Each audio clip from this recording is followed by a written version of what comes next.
आहे बरं का की माणिकताई या समजून गाणाऱ्या आहेत, त्यामुळे त्या कोणतंही गाणं कसंही म्हणू शकतील आणि अगदी मुळापासून गाणं समजून गाणं म्हणजे काय हे माणिकताईंकडे बघून पुलंना त्याची खात्री वाटायची. आणि त्यामुळे मला असं वाटतं की तो काळ असा होता की जेव्हा अनेक भावगीतं, भक्तिगीतं, चित्रपटगीतं, विविध प्रकारची गाणी गाऊन माणिकबाईंनी तो काळ अक्षरशः गाजवला.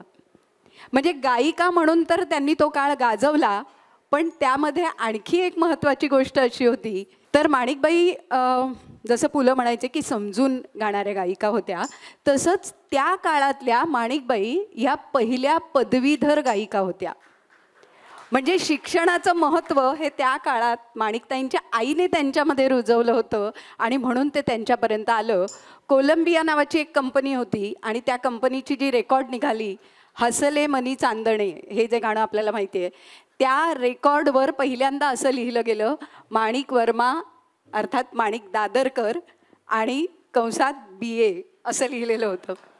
तर हे श्रेय त्यावेळेला माणिकताईंना मिळालं, पण तितकं समजून उमजून गाणं हे सुद्धा त्यांच्याकडे होतं.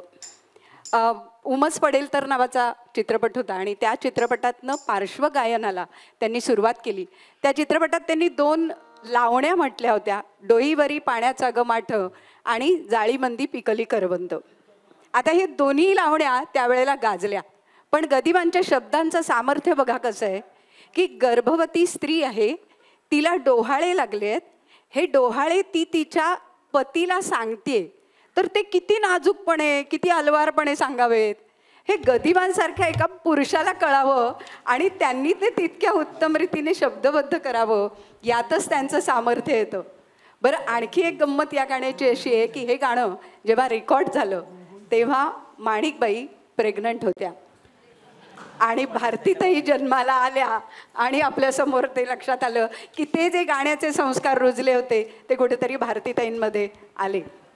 ऐकूया ती लावणी.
चला दोघ मिळूनी चढू टेकडीवर, चढता चढता धरा हात की वाटन से रुंद, जाळी मंदी पिकली करवंद, जाळी मंदी पिकली करवंद,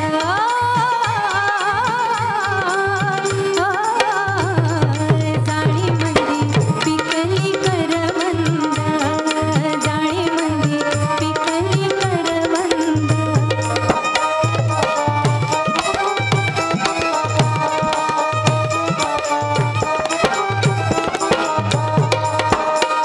तुम्ही बाळपणासून जीवाचं मैतार, की तरुणपणातील बाळपणाची लहर, कुणी बघत नाही तो चलागडे लवकर, आंबट गोडी चाकू वाटते पूर्वाची छंद, जाळी मंदी पिकली करवंद, जाळी मंदी पिकली करवंद,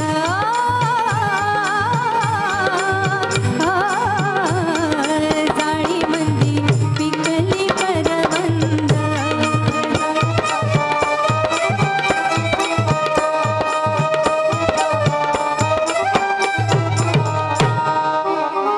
मज लाज वाटते सांगाया ते धनी, घ्या तुमचं तुम्ही जरा तरी समजुनी, अहो पाळणा उद्याचा हलतो माझ्या मनी, दऱ्या टेकड्या चला धुंडूया होऊन बेबंद, जाळी मंदी पिकली करवंद, जाळी मंदी पिकली करवंद,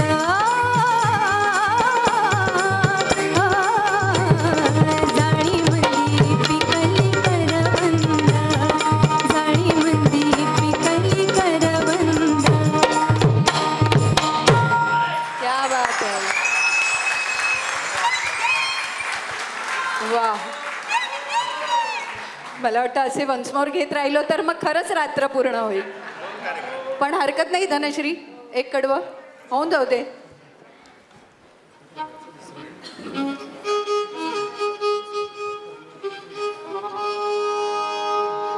मज लाज वाटते सांगाया ते धनी, घ्या तुमचं तुम्ही जरा तरी समजुनी,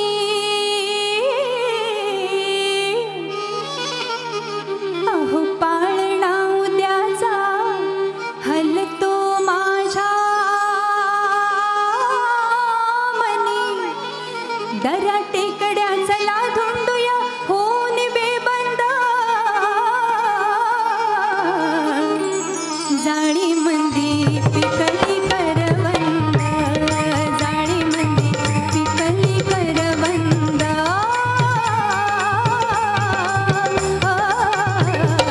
जाळी मंदी पिकली करवंद, जाळी मंदी पिकली करवंद. वा वा, क्या बात आहे. म्हणजे या खरंच प्रतिभावंतांची ताकद ही किती आहे. म्हणजे एका बाजूला एकवार पंखावरून सारखं एकदम हळूवार असं गाणं, आणि दुसऱ्या बाजूला जाळीमंदी पिकली करवंद, भावना शेवटी तीच व्यक्त होत असते. म्हणजे गाणं म्हणजे काय तर मुक्या भावना ज्या आहेत त्यांना शब्दरूप देणं. बरं, केवळ शब्दरूप देऊन नाही तर त्याचं अंगचं नाद माधुर्य जे आहे शब्दातलं ते त्या स्वरातनं उमटवणं, त्या स्वरातनं ती एक चित्रलिपी तयार करणं, आणि त्या चित्रलिपीमध्ये सुद्धा चित्रपटामध्ये अभिनय भरणं, म्हणजे ते गाणं पूर्ण होणं. बरं, हे सगळं वर्तुळ पूर्ण होत असताना जेव्हा गाण्याचं वैविध्य आपण पाहतो, तर जेव्हा बाबूजींनी गायलेली युगुल गीतं आपण ऐकतो तेव्हा पुन्हा बाबूजींचा वेगळेपणा अगदी उठून दिसतो. म्हणजे आपण सगळ्यांनी जर बाबूजींनी गायलेली युगुलगीतं ऐकली असेल, मी युगुलगीतं म्हणते हा, द्वंद्वगीत नाही म्हणत आहे. द्वंद्व निर्माण न करणारी, उलट एकमेकांच्या बरोबरीने वावरणारी, पूरक असणारी अशी ही गाणी आहेत. आणि ही युगुलगीतं ऐकत असताना आपल्या लक्षात येतं की बाबूजींचा स्वभाव हा सात्विक किंवा एक स्वतःचा राखून ठेवणारा असा स्वभाव होता. त्यामुळे नायिकेला आणि गायिकेला तो पूर्ण वाव मिळावा यासाठी शेवटचं अक्षर बाबूजी आत ओढून घ्यायचे. म्हणजे आता तुम्ही हे त्यांचं गाणं ऐकताना, म्हणजे जेव्हा युगुलगीतं तुम्ही ऐकाल तेव्हा लक्षात घ्याल तर नक्की बाबूजींचा एक स्वर हा आत ओढणारा असतो शेवटचा, जिथून ती नायिका, जिथून ती गायिका तो पुढचा स्वर उचलते. म्हणजे हा जो एक ज्याला म्हणून एक टिपरीसारखा रास जसा असतो तो टिपरीसारखा असा हा त्यांचा बाबूजींचा स्वर आहे. आणि तो त्यांच्या युगुलगीतातनं आपल्या सगळ्यांच्या समोर येतो. नुकतीच कोजागिरी झालेली आहे, त्यामुळे चंद्राची शीतलता पुन्हा एकदा या गाण्यांमधनं आपण अनुभवणार आहोत. पण पुन्हा एकदा तेही सामर्थ्य बघा की बाबूजी तेच आहेत, संगीतकार म्हणून, गायक म्हणून ते आहेत, पण शब्द 3 गीतकारांचे किती वेगळे आहेत बघा. शांता शेळके, जगदीश खेबुडकर आणि गदी माडगुळकर अशा तिघांची 3 गाणी, विषय चंद्र, गायक बाबूजी आणि संगीतकार देखील बाबूजी. पहा चंद्राची शीतलता किती वेगळ्या पद्धतीने आपल्या समोर साकारते.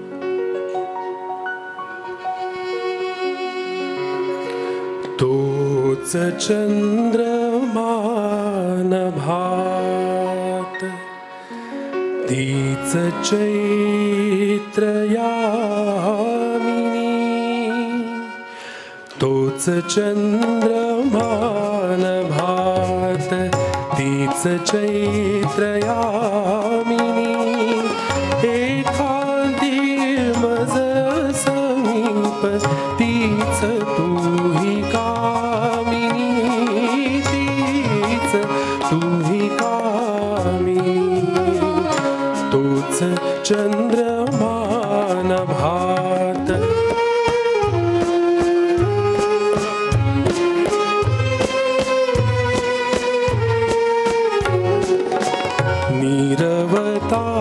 ती तशीच धुंद तेच चांदणे, छाया नीरे खियले चित्र तेच देखणे.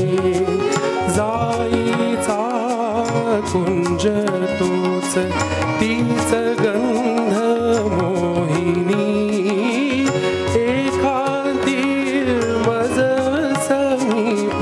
तीच तूही कामिनी. तीच तूही कामिनी. तोच चंद्रमा नभात.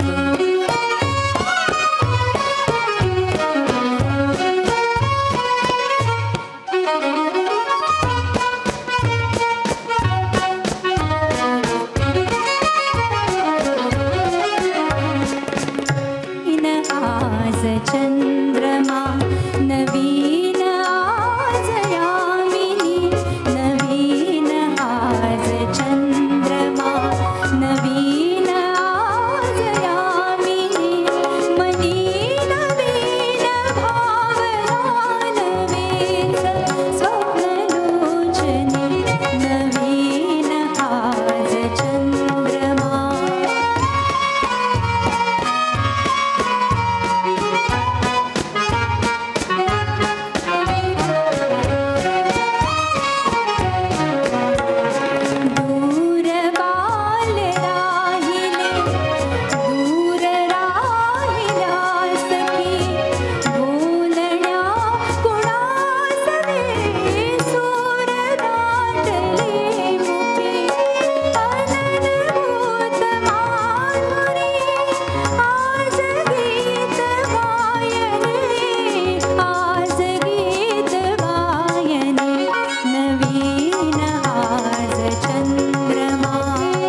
चंद्रंबरी अनादिधुंदयामी यौवनास तू नवी मदीय प्रीत स्वामी धरन प्रीत कुंजहा बैसये सुवासिनी बैसये सुवासिनी नवीन आज चंद्रमा नवीन आज यामिनी मनी नवीन भावना नवेच स्वप्नलोचनी नवीन आज चंद्रमा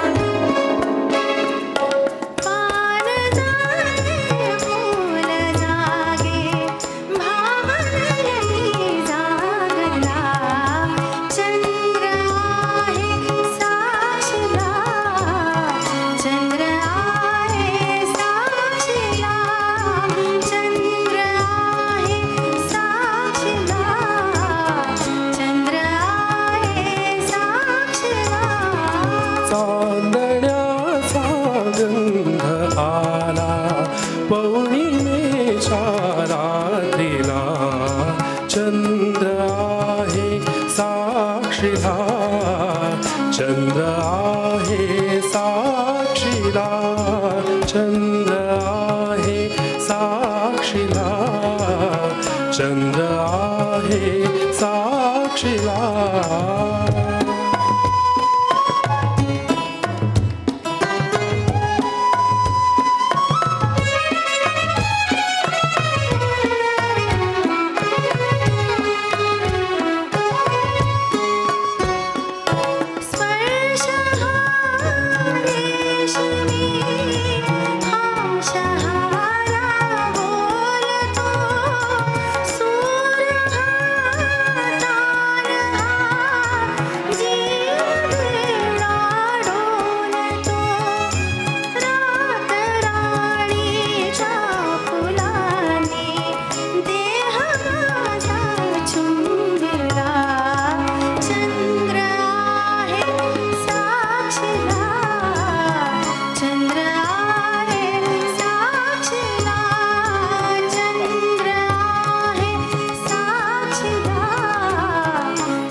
लाजरा बावरा हा मुखाचा चंद्रमा अंगका चोरीसी तो जीवाच्या संगमा आज प्रीतीने सुखाचा मार्ग माझा शिंपिला चंद्र आहे साक्षीला चंद्र आहे साक्षीला चंद्र आहे साक्षीला चंद्र आहे साक्षीला.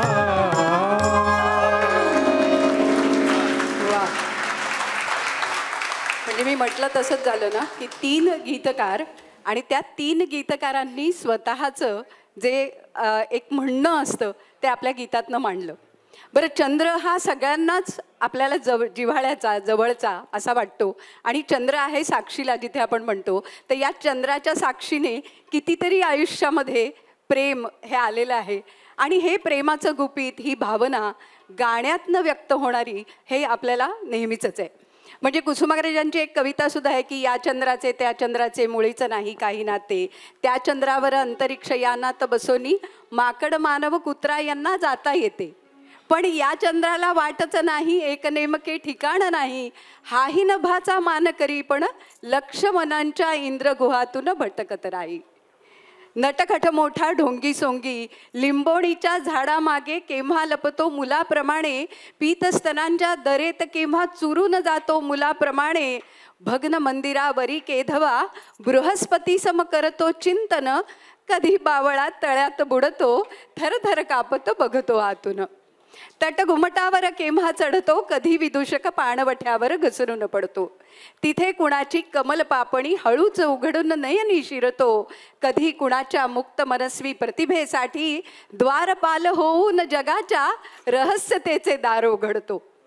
अशा बिलंदर अनंत फंदी या चंद्राचे त्या चंद्राशी कुठले नाते, अशा बिलंदर अनंत फंदी या चंद्राशी त्या चंद्राचे कुठले नाते, त्या चंद्रावर शास्त्रज्ञांना विज्ञानाची शिडी लावणी चढता येते, पण रसिक मनांना या चंद्राला पळभर केव्हा जळात वा डोळ्यातच केवळ धरता येते.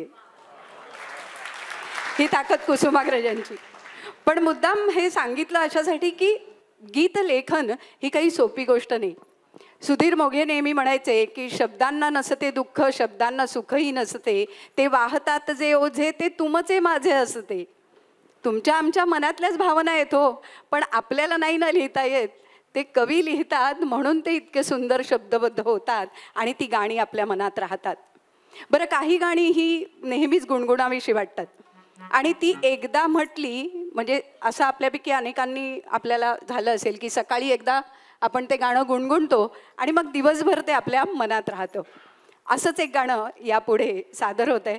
बबनराव नावडीकर यांच्या आवाजातलं, गजाननराव वाटवे यांनी संगीतबद्ध केलेलं आणि अर्थात गदिमांच्या लेखणीतनं निर्माण झालेलं. पण गदिमा किती सूचक होते, म्हणजे गदिमांच्या लेखणीतली सूचकता किती महत्त्वाची होती हे या गाण्यात कळेल. ते गाणं असं आहे, मुद्दाम आधी सांगते.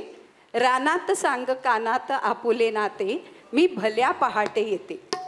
आता ही नायिका जी आहे ती सांगते की मी भल्या पहाटे ये, तूही मला भेटायला ये.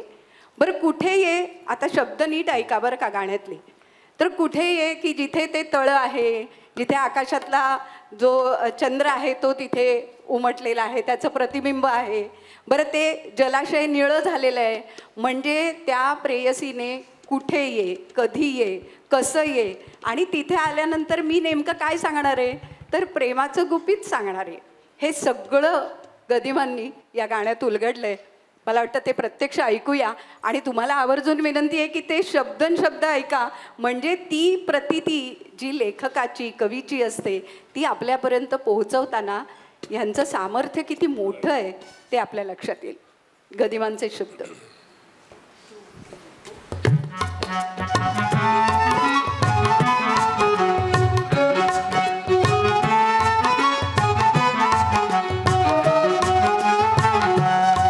रानात सांग कानात आपुले नाते, मी भल्या पहाटे येते. रानात सांग कानात आपुले नाते, मी भल्या पहाटे येते. पाण्यात निळ्या गाण्यात भावना हलते, हळूहळू कमलिनी फुलते, हळूहळू कमलिनी फुलते. रानात सांग कानात आपुले नाते, मी भल्या पहाटे येते. आभाळ जगाचे भाळ, आभाळ जगाचे भाळ मळवटी नटते, उगवती हासू फुटते, हासू फुटते.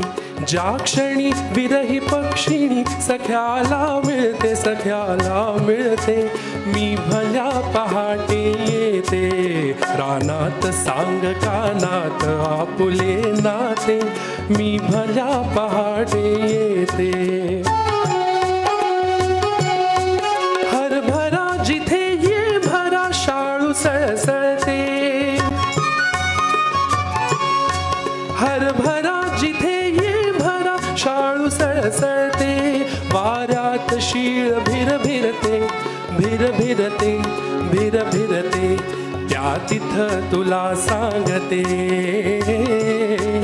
त्या तिथं तुला सांगते हरळी मी देते बोलावून तुझसी घेते हा घेते मी घेते रानात सांग कानात आपुले नाते मी भल्या पहाटे येते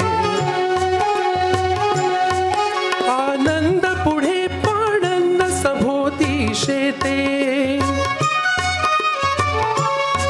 आनंद पुढे पाणंद सभोवती शेते पूर्वेस बिंब तो फुटते हा फुटते त्या तिथं तुला सांगते त्या तिथं तुला सांगते हरळी मी देते तो लावून तुझसी घेते हा घेते मी घेते रानात सांग कानात आपुले नाते मी भल्या पहाटे येते रानात सांग कानात आपुले नाते मी भल्या पहाटे येते. वा, सगळ्यांच्या डोळ्यासमोर पहाटेचं ते चित्र उभं राहिलं ना. म्हणजे हरभरा जिथे म्हणजे जिथे ती शाळू सळसळते जिथे ते आहे तिथे तू ये कुठे ये हे सगळं इतकं आपल्या डोळ्यासमोर त्यांनी मांडलंय. म्हणजे मुळातच चित्रमयता आणि नादमयता ही गदिमांच्या गीतांची वैशिष्ट्य आहेत. त्यांचं गीत येतं ते मुळातच नाद घेऊनच येतं. त्यामुळे चाल जेव्हा गदिमांच्या शब्दांना बाबूजींनी बांधली असेल मग किंवा आत्ता गजाननराव वाटवेंनी या गीतामध्ये मांडली असेल तेव्हा अंगभूत त्याची चाल ही गदिमांच्या शब्दांमध्ये आपल्याला जाणवते. बरं, हे सगळं जाणवत असताना ती चित्रमयता आणि नादमयता आपल्या डोळ्यासमोर प्रत्येक गीतातून जेव्हा उभी राहते, जशी या गाण्यामध्ये ती नायिका आपल्या नायकाला कुठे ये असं सांगते, तसं पुढच्या गाण्यामध्ये ती नायिका आपल्या प्रियाच्या खेड्यातलं वर्णन हे करते. बरं, हे वर्णन करत असताना स्वतः माडगुळकरांचं जे गाव होतं माडगुळ, त्या माडगुळवर त्यांचं विलक्षण प्रेम होतं.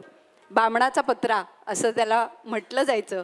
आणि एक गोष्ट आवर्जून सांगायची की या वास्तूमध्ये म्हणजे मी मगाशी सुरुवातीलाच सांगितलं की देशस्थ ऋग्वेदी होते गदी माडगुळकर आणि या वास्तूमध्ये गदिमा येऊन गेलेले आहेत. त्यामुळे या वास्तूचं सुद्धा एक वेगळेपण हे निश्चित आहे. आणि ज्या आपल्या खेड्याविषयी त्यांना प्रेम होतं त्याबद्दल लिहिताना गदिमा म्हणतात, खेड्यात मला या 7 जन्म लाभावे, खेड्यात मला या 7 जन्म लाभावे, हे असे खगांनी रोज पहाटे गावे, या दार नगरीचे शुक्राने उघडावे, कोवळ्या उन्हांनी आत सकाळी यावे. आपल्या खेड्याचं इतकं सुंदर वर्णन करणारे गदी माडगुळकर म्हणूनच तर लिहून जातात आणि आपल्या डोळ्यासमोर चित्र उभं करतात. त्या तिथे पलीकडे तिकडे माझी या प्रियेचे झोपडे. आणि बरं ते कसं आहे, गवत उंच दाट दाट वळत जाई पाय वाट. आपल्या डोळ्यासमोर ती पायवाट उभी राहते आणि वळणावर आंब्याचे झाड एक वाकडे, माझी या प्रियेचे झोपडे. तो काळच असा होता, झोपडं चालायचं, आता चालणार नाही.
ते झोपडं आपल्या डोळ्यासमोर उभं राहिलं आणि मी मगाशी गाणं सुरू होता म्हटलं की तेव्हा झोपडं चालायचं, तेव्हा त्या झोपड्यावर पण प्रेम होतं, आता चालायचं नाही कदाचित.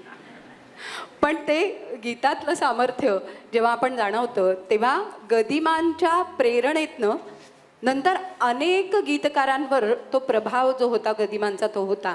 आणि गदिमा यांच्या विद्यापीठातला शेवटचा कवी आणि गीतकार असं जर कोणाचं नाव घ्यायचं असलं तर ते म्हणजे कवी सुधीर मोघे, ज्यांचा मी मगाशी उल्लेख केला. ही कवी आणि गीतकार म्हणून गदिमांचं जे सामर्थ्य होतं थोडंसं त्याच अनुषंगाने येणारं सामर्थ्य हे सुधीर मोघेंच्या कवितेमध्ये आपल्याला जाणवतं आणि तेही तितकंच अचंबित करून जातं. सुधीर मोघेंचं एक गाणं आहे, सखी मंद झाल्या तारका आता तरी येशील का. आता वास्तविक पाहता हे गाणं सखी मंद झाल्या तारका म्हणजे सखीला उद्देशून आहे, प्रेयसीला उद्देशून आहे असंच वाटतं. पण प्रत्यक्षात मात्र याची कथा वेगळी आहे. एक गाणं लिहायचं होतं, आकाशवाणीसाठी ते गाणं तयार करायचं होतं आणि आकाशवाणीसाठी गाणं तयार करायचं म्हटल्यानंतर त्याला एक डेडलाईन असते, एक काही दिवस ठरलेले असतात की आत्ता या 2 दिवसात आम्हाला हे गाणं लिहून हवं आहे. तर ते तेवढ्या वेळात पूर्ण करणं गरजेचं होतं. पण सुधीर मोघेंना काही शब्द सुचत नव्हते. सखी मंद झाल्या तारका आता तरी येशील का असं म्हणून जे थांबले ती सखी काही यायला तयार नाही. आणि त्यामुळे कवितेला उद्देशून सुधीर मोघेंनी ते लिहिलं की मधुरात्र मंतर देखणी आली तशी गेली सुनी. रात्र झाली म्हणजे लेखक मंडळी रात्री लिहितात ना. मंजुषा कुलकर्णी इथे बसलेली आहे, ती विचार करत असेल की लेखन कधी बाबा करायचं आपण, तर रात्री बसून लिहितात. पण मधुरात्र मंथर देखणी आली तशी गेली सुनी हा प्रहर अंतिम राहिला आता तरी येशील का हे ते कवितेला उद्देशून म्हणतायत. आणि अशा रीतीने सखी मंद झाल्या तारका आता तरी येशील का हे कविता सखीला लिहिलेलं असं हे गाणं आहे. गीतकारांची मागची जी प्रेरणा आहे ती खरंच खूप वेगळी असते. कविवर्य वारा कांत हे देखील असेच ज्येष्ठ आणि श्रेष्ठ कवी आणि त्यांचे चिरंजीव कवी लेखक मुकुंदकांत आज इथे उपस्थित आहेत. त्यामुळे या सगळ्या प्रेरणा, त्यामागच्या धारणा, या सगळ्या गोष्टी त्यांनी सगळ्यांनी जवळून अनुभवलेल्या आहेत. आणि या सगळ्याच अनुषंगाने आणखी एका व्यक्तीची नक्की ओळख करून द्यावीशी वाटते की अनेक गीतांना, अशा प्रकारच्या कार्यक्रमांना व्यासपीठ देणारे महाराष्ट्र शासनाचा मराठी भाषा विभाग आहे. त्या मराठी भाषा विभागात राज्य मराठी विकास संस्था ही एक स्वतंत्र संस्था कार्यरत आहे आणि त्याचे संचालक डॉक्टर श्यामकांत देवरे आज इथे उपस्थित आहेत. मी प्रभाकर कुलकर्णींना विनंती करेन की सरांचा एक छोटासा सन्मानही आपण करावा.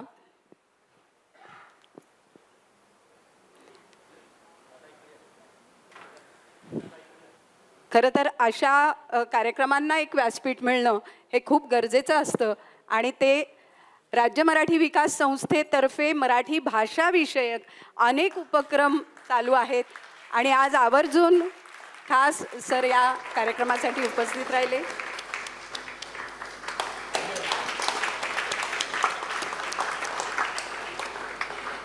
तर अशी ही कविता सखी जिला सुधीर मोघेंनी विनवलं की आता तरी येशील का. पण आणखी एक गंमत या गाण्याची अशी आहे की सुधीर फडके यांनी हे गाणं गायलंय असं आपल्याला माहिती आहे. पण मुळात हे गाणं पुणे आकाशवाणीसाठी स्वरचित्र नावाचा कार्यक्रम होता आणि या स्वरचित्रासाठी हे गाणं कोणी गायलं असेल? पंडित भीमसेन जोशी यांनी. पण नंतर अनेक वर्षांनी राम फाटक या गीताचे जे संगीतकार आहेत त्यांनी दूरदर्शनवर शब्दांच्या पलीकडले या कार्यक्रमात त्यांना हे गाणं घ्यायचं होतं आणि त्यावेळेला ते गाणं बाबूजींकडनं गाऊन घेतलं आणि तेच आपल्या समोर आलं आणि ते प्रसिद्ध झालं. ऐकूया तेच गाणं, सखी मंद झाल्या तारका आता तरी येशील का.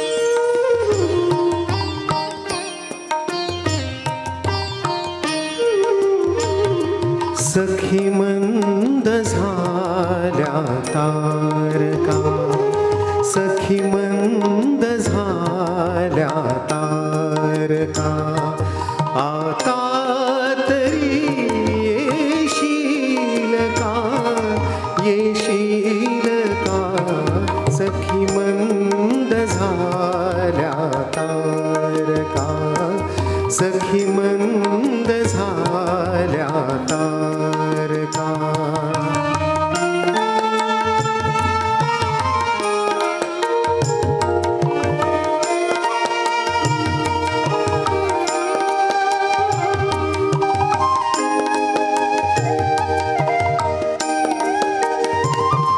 मधुरात्र मंथर देखणी आली तशी गेली सुनी, मधुरात्र मंथर देखणी आली तशी गेली सुनी, हा प्रहर अंतिम राहिला, हा प्रहर अंतिम राहिला, आता तरी येशील का, येशील का, सखी मंद झाल्या तारका, सखी मंद झाल्या तारका.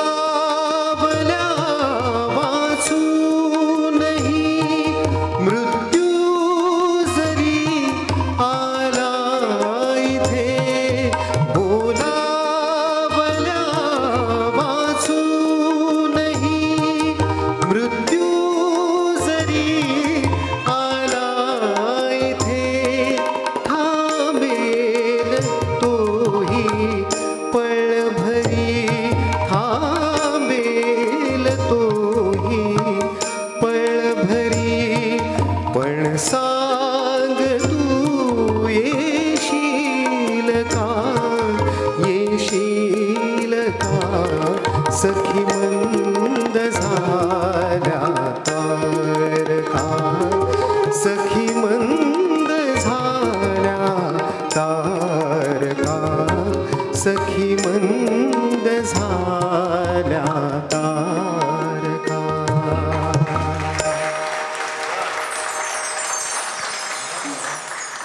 वा.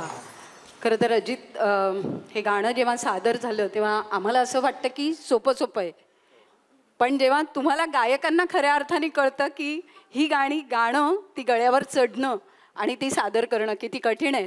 त्यामुळे या सगळ्या गायकांसाठी आपण एकदा जोरदार टाळ्या वाजवूया. धनश्री देशपांडे, श्रीरंग भावे, मृण्मयी फाटक आणि अजित परब.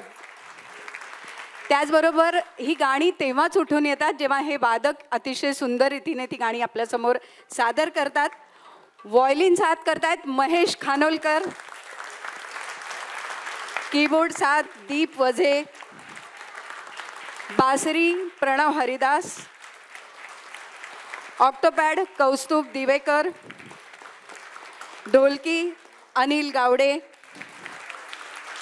तबला सौरभ शिर्के आणि आमचा आवाज तुमच्यापर्यंत उत्तम रीतीने जे पोहोचवत आहेत सुदन राज साऊंड, त्यांच्यासाठी सुद्धा एकदा जोरदार टाळ्या. या सगळ्याचा एक संगम व्हावा लागतो तेव्हा तो कार्यक्रम उत्तम होतो आणि आपल्यापर्यंत पोहोचतो. पण मंडळी, आणखी एक श्रेय खूप मोठं आहे, तुमच्यासारखे दर्दी रसिकही लागतात आणि ते रसिक जेव्हा समोर असतात तेव्हा आम्हाला बोलता येतं, आम्हाला तुमच्याशी संवाद साधता येतो आणि त्यातून ही गाणी आपल्यापर्यंत पोहोचत असतात. आज या कार्यक्रमाला अनेक दिग्गज मंडळी उपस्थित आहेत, तर पुन्हा एकदा मी प्रभाकर कुलकर्णींना विनंती करते की श्रीयुत पिंगळे आणि श्रीयुत कुलकर्णी न्यायाधीश जे आहेत मुंबई हायकोर्टाचे, तर मी त्यांना विनंती करते की त्यांनी कृपया पुढे यावं आणि कुलकर्णी सर त्यांचा एक छोटा सत्कार आपण या निमित्ताने करावा.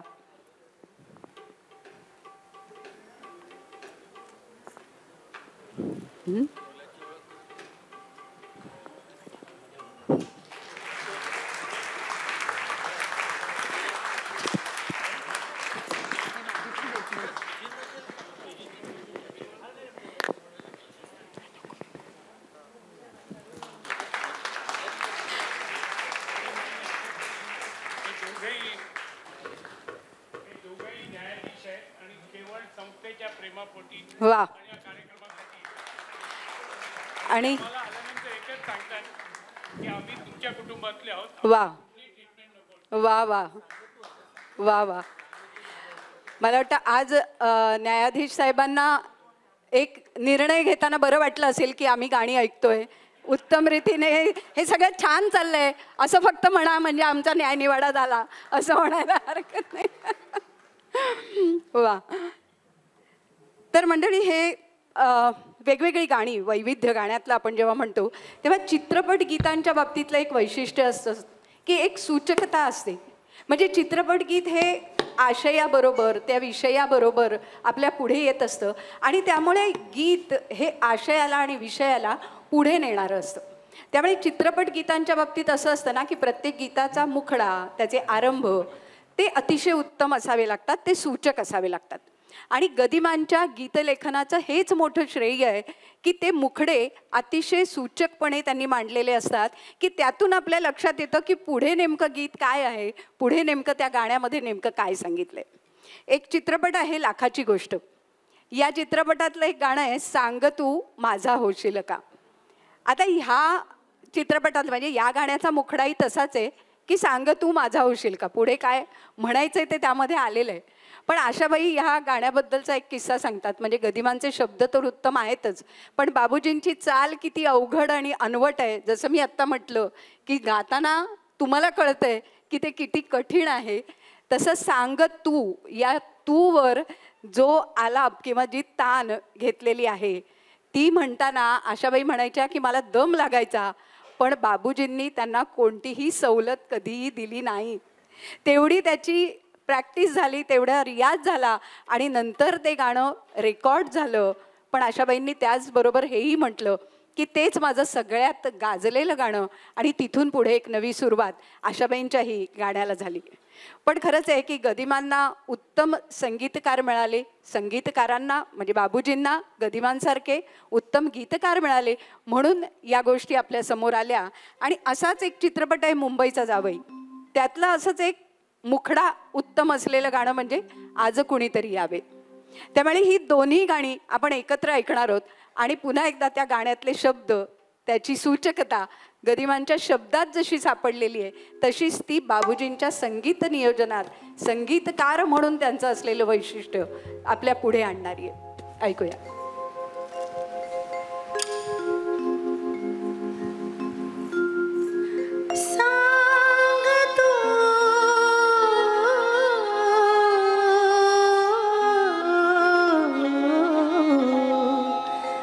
माझा होशील का, होशील का, होशील का, माझा होशील का.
अचानक या धरणीवर गरजत आली वळवाची सर.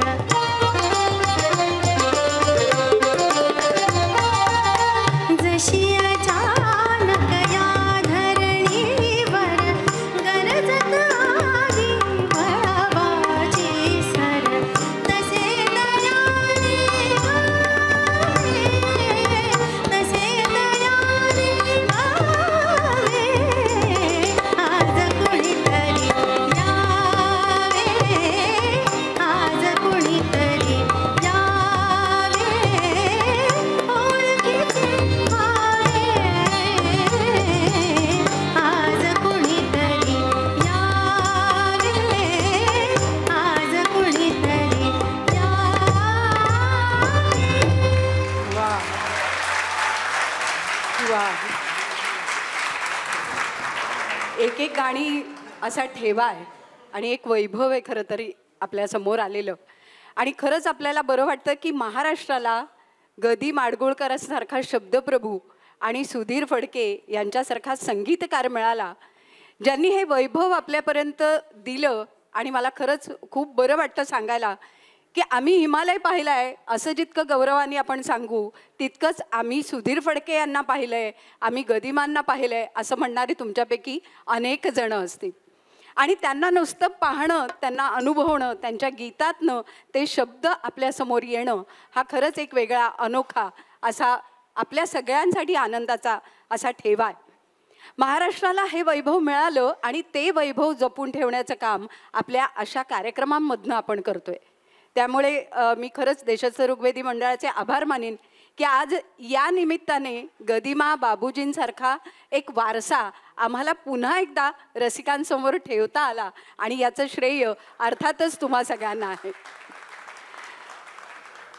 कितीतरी गाण्यांना बाबूजींनी चाल दिली, पण त्या चाली देताना शब्दांविषयीचं त्यांचा विशेष आग्रह असायचा. शब्दांचा उच्चार कसा असला पाहिजे याविषयीचा त्यांचा आग्रह 3 पुढच्या गीतातनं आम्ही तुम्हाला सादर करणार आहोत. म्हणजे बघा, एकच शब्द आहे धुंद. आता हाच एक धुंद त्यांनी किती वेगवेगळ्या परीने आणि वेगवेगळ्या पद्धतीने गायला आहे हे पुढच्या गीतातनं येईल. मला वाटतं अजित, धुंद येथ मी स्वैर झोकितो मद्याचे प्याले, हे जे गायलं आहे बाबूजींनी, त्यातला जो तो धुंद आहे त्या धुंदीचा अनुभव आम्हाला तू आधी दे आणि मग पुढची धुंदी आम्ही अनुभवूच.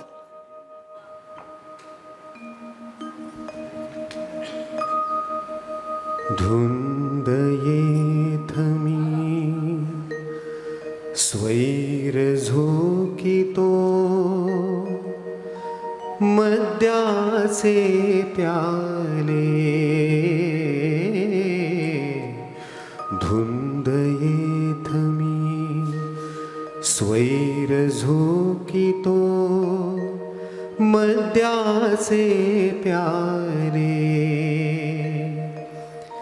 त्याच वेळी तू असशील तेथे बाळा पाजविले.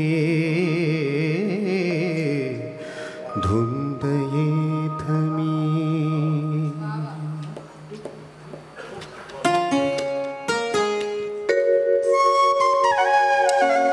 धुंदी कळ्याला धुंदी फुलाला शब्दरूप आले मुक्या भावनाला.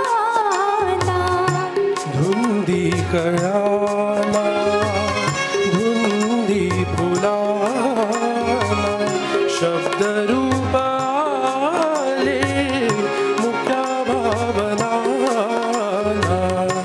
धुंदी कळाला धुंदी फुलाला.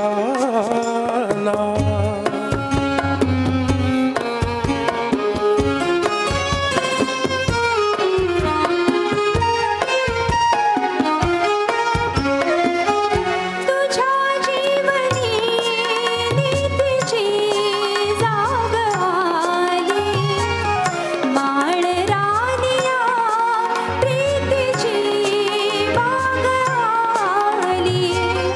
सुट्या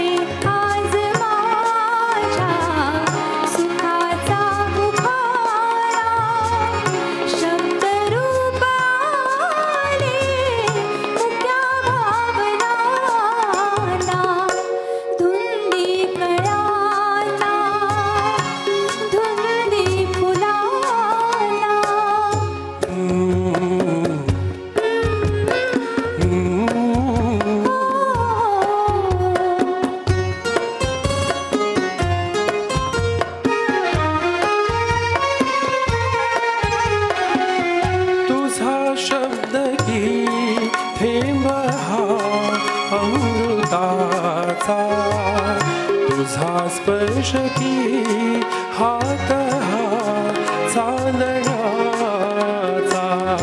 उगाला जण्याचा किती हा बहाणा शब्दरूप आले मुक्या भावनाना धुंदी कळ्याना धुंदी फुलाना.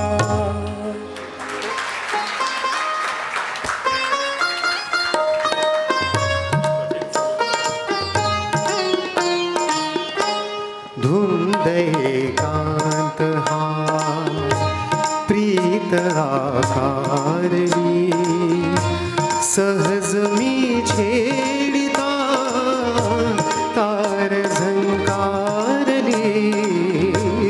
धुंद एकांत हा जाण नाही मला प्रीत आकारली सहज तू छेडिता तार झंकारली. धुंद एकांत हा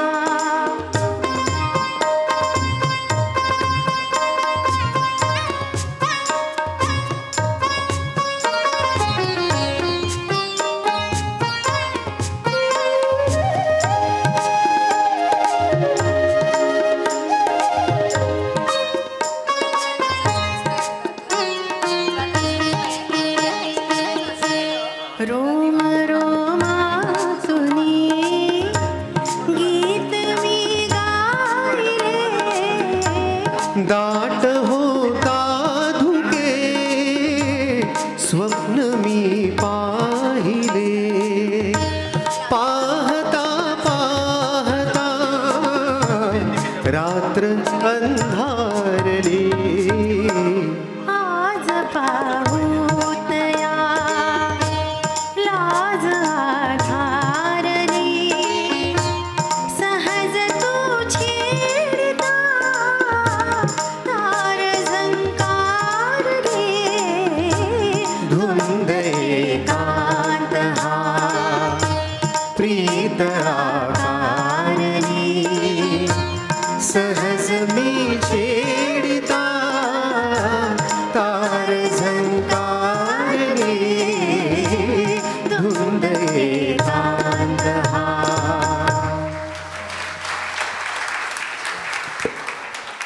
ती धुंदी खऱ्या अर्थाने प्रत्येक गाण्यातली आणि गाण्यातलं वेगळेपण हे आपल्याला जाणवलं. पण या सगळ्याच्या मुळाशी काय असेल तर बाबूजींचा शास्त्रीय संगीताचा जो व्यासंग होता तो खूप महत्त्वाचा होता. म्हणजे वयाच्या 13व्या वर्षी कोल्हापुरात पाध्येबुवांकडे सुधीर फडके गाणं शिकत होते आणि हे गाणं शिकत असताना एक परिषद भरली. त्या परिषदेमध्ये असं एक आव्हान दिलं गेलं की स्वर म्हटले जातील आणि बाबूजींनी लगेच त्याची आलापी करायची. वय वर्ष 13 बरं का. पण त्या परिषदेमध्ये ते आव्हान बाबूजींनी स्वीकारलं आणि कदाचित तिथूनच तो एक संगीताचा वेगळा प्रवास सुरू झाला. मग नंतरच्या पुढच्या काळात सुलश्री प्रतिष्ठान, सुलश्री नाव पण बघा, सुधीर, ललिता, श्रीधर. त्यामुळे सुलश्री प्रतिष्ठानच्या माध्यमातून त्यांनी अनेक गाण्याचे कार्यक्रम तर केलेच, पण शास्त्रीय संगीताला कुठेतरी वाव मिळेल आणि शास्त्रीय संगीत लोकांपर्यंत पोहोचेल यासाठी प्रयत्न केला. त्यामुळे शास्त्रीय संगीत हा त्यांच्या अंतरीचा रावा होता असं अलंकारिक शब्दात म्हणायचं झालं तर असं आहे. कारण तो त्यांच्या मनात होतं शास्त्रीय संगीत. यमन हा त्यांचा आवडता राग आणि जीवलगा कधी रे येशील तू यामध्ये तर त्यांनी प्रत्येक कडव्यामध्ये वेगळा राग वापरलाय आणि तो राग वापरत असताना एकातनं दुसरा, दुसऱ्यातनं तिसरा जी काही गुंफण केली आहे लाजवाब आहे. ऐकूया आपण ते पूर्ण पूर्ण घ्या, फुल सॉन्ग. रसिक प्रेक्षक दिवसा मागुनी दिवस चालले ऋतू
टाळ्यांचा वन्समोर होऊ दे, कारण धनश्रीसाठी आणि सगळ्या वादकांसाठी सुद्धा हे आयत्या वेळचं होतं, कारण आम्ही 2च कडवी घेणार होतो.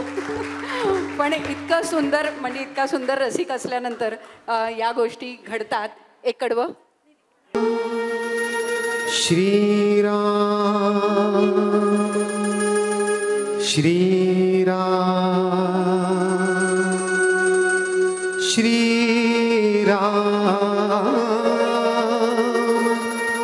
श्रीराम श्रीराम स्वये श्रीराम प्रभु ऐकते, स्वये श्रीराम प्रभु ऐकते, कुशलव रामायण गाते. स्वये श्रीराम प्रभु ऐकते, स्वये श्रीराम प्रभु ऐकते, कुशलव रामायण गाते, कुशलव रामायण गाते.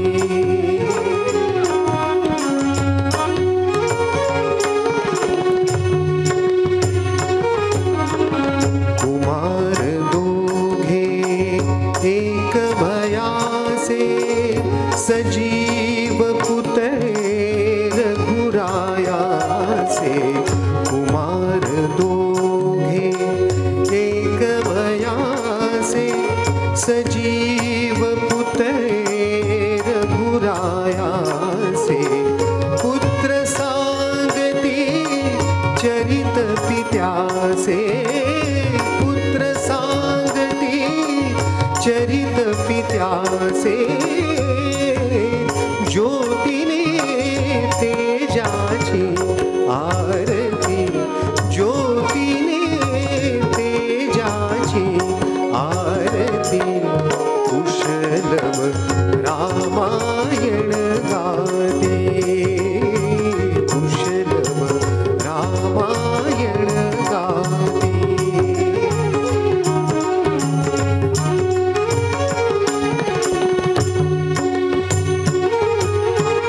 सात स्वरांच्या स्वर्गामधुनी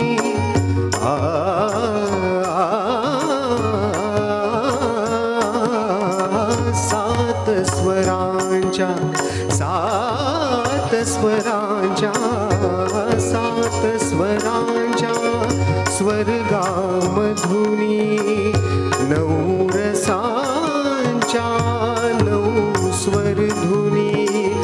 यज्ञ मंडपी आल्या उतरुनी, यज्ञ मंडपी आल्या उतरुनी.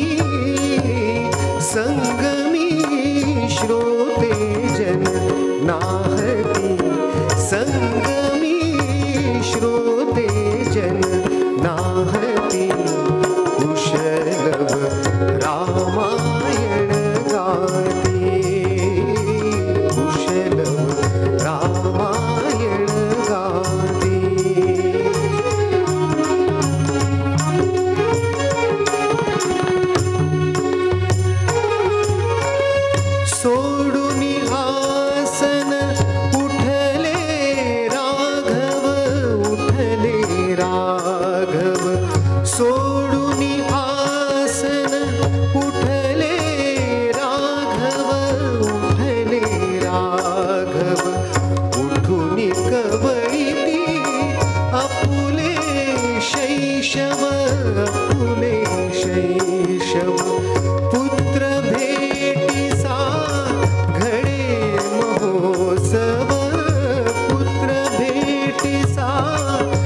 स्वये श्रीराम प्रभु ऐकती स्वये श्रीराम प्रभु ऐकती कुशलव रामा